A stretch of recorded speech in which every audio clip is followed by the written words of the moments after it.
ক্ষমতাসীন ভারতীয় জনতা পার্টির কাউন্সিলে দেয়া বক্তৃতায় পাকিস্তানকে তীব্র আক্রমণ করেছেন ভারতের প্রধানমন্ত্রী নরেন্দ্র মোদি।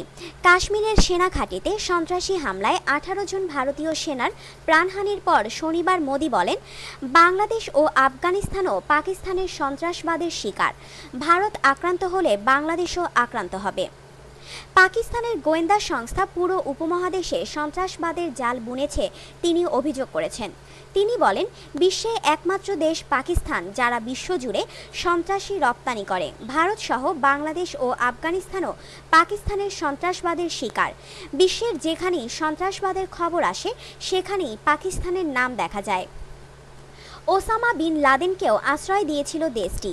মোদি বলেন, ভারত বিশ্বে সফটওয়্যার রপ্তানি করে, কিন্তু পাকিস্তান রপ্তানি করে সন্ত্রাসবাদ। এশিয়াতে পাকিস্তানই একমাত্র দেশ যারা সন্ত্রাসে মদদ দেয়। বিশ্বজুড়ে রক্ত ঝরাচ্ছে প্রতিবেশী এই দেশ। ভারতের প্রধানমন্ত্রী বলেন, পাক শাসকদের জানা উচিত, উড়িতে ভারতীয় সেনাদের প্রাণহানি কখনোই বৃথা যাবে না।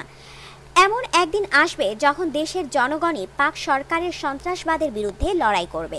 বিশ্বে পাকিস্তানকে বিচ্ছিন্ন করতে সফল হয়েছে ভারত এবং এর চেষ্টা আরও জোরদার করা হবে, যাতে বৈশ্বিকভাবে পুরোপুরি বিচ্ছিন্ন হয়ে পড়ে পাকিস্তান।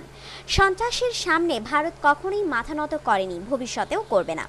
নরেন্দ্র মোদি বলেন, চলুন দারিদ্র্য, বেকারত্ব ও নিরক্ষরতার বিরুদ্ধে লড়াই করি।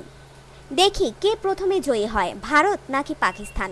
দুই দেশের মানুষই দারিদ্র্য সীমার নিচে বসবাস করছে। এই মুহূর্তে যুদ্ধ হলে দুই দেশের জন্যই ক্ষতি বলে তিনি উল্লেখ করেন।